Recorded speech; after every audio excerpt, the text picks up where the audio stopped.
স্বামীর জন্য কি টিপ পরা যাবে? স্বামী যদি চান, তার কাছে ভালো লাগে, জাস্ট সৌন্দর্যের জন্য আপনার রূপচর্চার অংশ হিসেবে আপনি সেটা করতে পারেন। জুবাইদা মাহবুব আপনি লিখেছেন, প্রেম করে বিয়ে করা যাবে কিনা?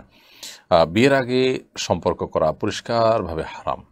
বিয়ের আগে ছেলে মেয়ে নিজেদের মধ্যে যে কোনো রিলেশন করবে, সম্পর্ক করবে, সেটা পরিষ্কার হারাম। বিয়ের পর প্রেম করবেন, বিয়ের আগের প্রেম শরিয়া দৃষ্টিকোণ থেকে অবৈধ এবং হারাম। এটা মানুষকে বিয়ের টেন্ডেন্সি থেকে দূরে সরিয়ে দেয় এবং দাম্পত্য জীবনে অশান্তির পথে মানুষকে নিয়ে যায়। এখনকার বেশিরভাগ বিয়েই প্রেমের বিয়ে হচ্ছে এবং বেশিরভাগ বিয়ে কিন্তু ভেঙে যাচ্ছে, অশান্তিতে থাকছে দম্পতি, আমরা দেখতে পাচ্ছি। অর্থাৎ হারামে যে আরাম নেই, সেটার পরিষ্কার নিদর্শন আমরা দেখতে পাচ্ছি। পশ্চিমা দুনিয়াতে, অমুসলিম প্রধান দেশগুলোতে আপনি দেখবেন যে সেখানে বিবাহ বহির্ভূত সম্পর্ক এটাকে অ্যাপ্রিসিয়েট করা হয়।